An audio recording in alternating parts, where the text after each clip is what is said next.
So what is going on, everyone? Fernando Silva here with another video, and for this one we're going to be talking about my iPhone home screen setup, all the applications that I use, and then also answer some questions that you guys had because we did hit 20k subs and I posted on the YouTube forums or the YouTube post section if you guys had any questions for me. So without further ado, let's get right into it. So I'm going to pull up my actual iPhone screen over here to the left, and the first thing that obviously everybody's going to notice is my screen layout, the colors that I'm using, and then the different icons that are there. So I definitely want to walk everybody through kind of this icon pack that we've created, which is freaking amazing, and I love the look of it. I'm a big, black, gray, and white color person, very minimalistic, and I like to just have only the necessary applications right in front of me at all times. And then also having this kind of color gradient, so this black, gray, white. So the first thing I do want to do is actually show you real quick how to set up one of these custom icons, right? So the best way to do it is just to go into your Shortcuts app, head over to the Shortcuts app, add a new shortcut, you want to add an action, you want to press on the scripting button, press open app, and then let's choose an app from here. Let's say it's going to be Amazon, right? And then all the images, so if you go, I'm going to link the icon pack down below. All you have to do is go on there, download all the icons, and then you'll have all of them either in a file or in your Photos application. And that's how I do it. I go through my Photos application, and then all you do is you press the three little dots up here. You want to add it to home screen. You want to change it right here. So all you have to do is tap on that, choose a photo.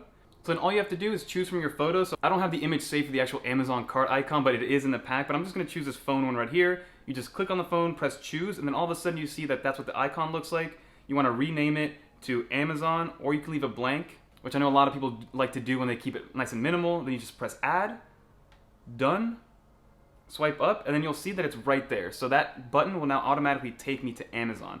And I love how with iOS 14.2, they got rid of the whole going through to the Shortcuts app and then switching you to the app that you wanted. Now all you get is that nice little drop down which says, hey, you use a shortcut to open Amazon. So I'm actually going to delete that one because I don't want it there and I want to keep my screen a little bit minimal. But that's how you add the icons. They come in a bunch of different colors. You have this kind of like black and gray one, you have a black and white one, you have a white and black one, which you see on the bottom. Then you have different colors like orange and black, blue and black, blue and white. So the whole icon pack, it's a lot for the value. So I highly recommend checking it out. It's going to be the first link in the description below. But if I continue on with my home screen, right, you guys can see that I kind of have it broken in half.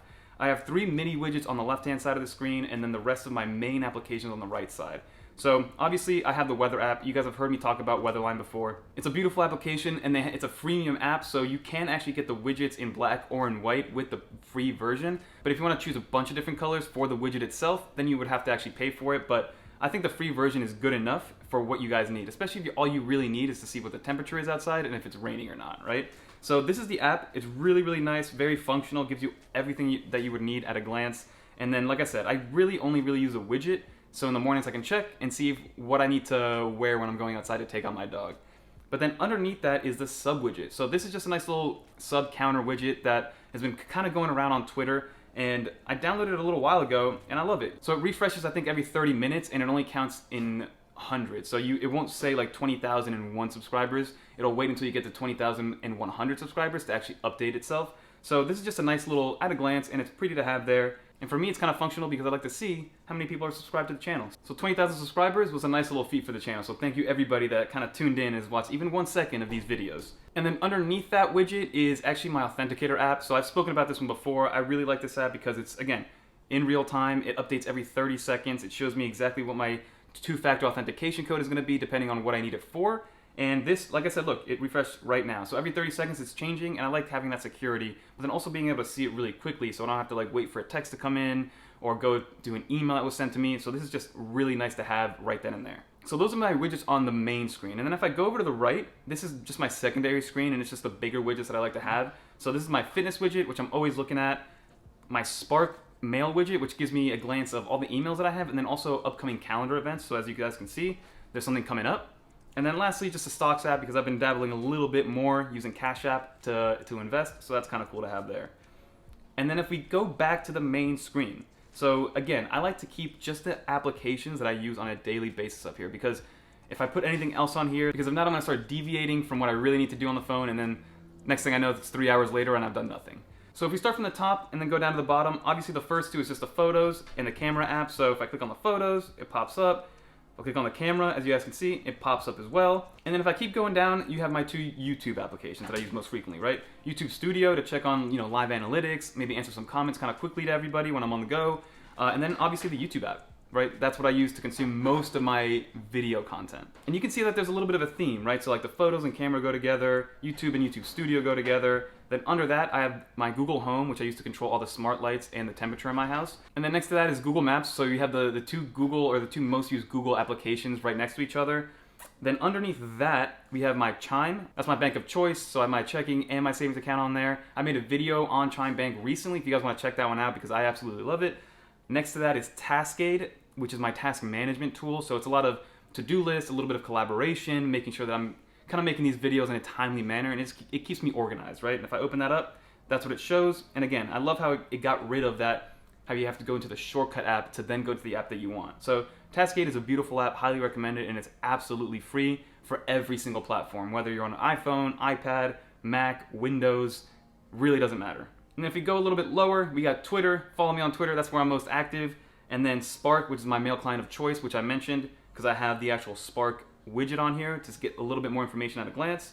And then underneath that, we just have the App Store and the settings. So those are the darker black and gray icons that I chose. And if you can see, it's very minimal and have the gray gradient background to kind of maybe make it pop just a tiny bit more so I can see it a little better, but I like how minimal it is, and it also just looks kind of pretty in my opinion.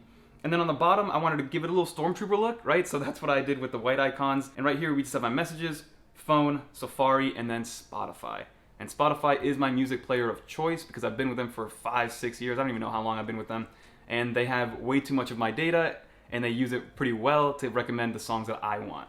And Joe Rogan is now exclusively on Spotify. And that is what's on my home screen, and that is what's on my iPhone. And then obviously you have the app library, which honestly I use it a lot more than I thought I would. But usually when I need an application that isn't on my home screen, I just swipe down and do a quick search. And that's how I'm able to get everything I need really quickly. And that's why I was okay with just kind of getting rid of everything else from my home screen. And I was done with all the folders and the category folders because that's where the app library is for. And the app library, again, I've been using it more than I thought I would. And I wish they would bring it to the iPad Pro and iPad OS. But that is what is on my iPhone, everybody. And now I just kind of wanted to answer some questions that everybody had that I posted again in one of those YouTube posts. So you guys can ask me anything you wanted. So the first one was, am I doing a giveaway? If you guys stayed for this video, here's a free icon pack if anybody stayed to this point in the video. But I do want to do a giveaway at some point. I don't know if it's going to be at 25,000 or maybe 50,000, where we give away a new iPad Pro or maybe a new iPhone, because that would be really cool to kind of give something big back to everybody. The next question is actually, how old am I? So I am 27 years old. Let me know if you guys think I look older or younger. So that's what it is. Another question that I got was, do I speak Spanish? A lot of people think I'm Portuguese or Brazilian, something along those lines, but I was born in Miami. Parents are Hispanic from Colombia and Peru, and sí, hablo español. Another question is, are you married? Yes, I am. I got married back in October, and it's one of the best decisions I've ever made in my life. And then lastly, somebody asked me, what is my Mac history like? I'm assuming that means, what's my Apple product history like? So what are the first Apple products I got and how I got into it? So basically, I got into Apple when the first iPhone came out. I was in 7th grade, it released, it was a $600 phone. One of my best friends actually got it, and we were playing with it on the school bus, and I was dumbfounded. I was like, what is this thing? Here I am with my first ever cell phone. It was a little flip phone with a VGA camera from I think Sprint or Nextel or something like that. And I was just like, this thing is insane. I remember making like a PowerPoint presentation to show my parents why I needed this phone.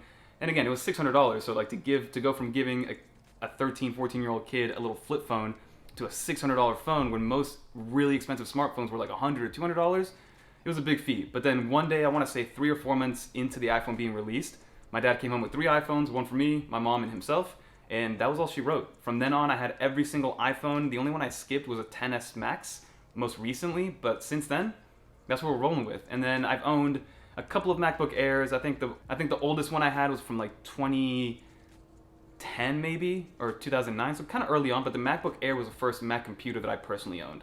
So prior to that, I never had any of the GeForce books or anything like that. It was just MacBook Air, and then kind of move on from there. Then after the MacBook Air, I got a 15-inch 2016 MacBook Pro, refurbished from Best Buy, and that thing lasted me for a while, and I think my mom still uses that one, and now I'm back on the MacBook Air grind. But that's pretty much my Apple history when it comes to Apple products, and now, yes, I would say that I am an Apple sheep for sure. But that's pretty much going to do it for this video. Like I mentioned, thank you so much for watching. Thank you for the 20K. 25K will come right around the corner, and I think it's exponential, so it'll just grow faster and faster, which I'm so excited for. And be ready for a bunch of content that's coming. We just got some new goodies from Satechi. We got other stuff coming down the road, so definitely stay subscribed. And like I said, check out the icon pack below, help support the channel. And until next time, guys.